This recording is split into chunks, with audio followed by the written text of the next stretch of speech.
Sejumlah oknum bule berulah di jalanan Bali. WNA berjumlah 5 orang tersebut melakukan konvoi sepeda motor tanpa menggunakan helm.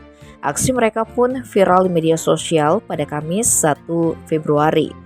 Tampak dalam video yang beredar, para bule tersebut mengendarai 4 motor metik Yamaha NMAX dan 1 Honda Vario.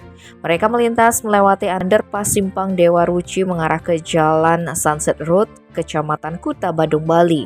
Selain tidak mengenakan helm, kebanyakan dari mereka juga tidak mengenakan baju atasan alias bertelanjang dada. Hanya satu yang memakai kaos warna hitam, semuanya mengenakan kacamata hitam dan ada yang bergaya saat direkam.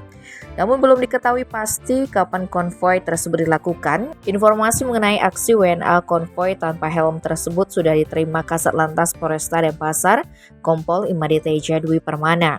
Pihaknya pun akan menelusuri para oknum turis tersebut. Pencarian akan dilakukan mulai dari tempat rental kendaraan yang disewa para bule tersebut. Dari sanalah identitas pengendara yang diduga melanggar aturan lalu lintas tersebut bisa ditemukan. Tim Bali Express melaporkan.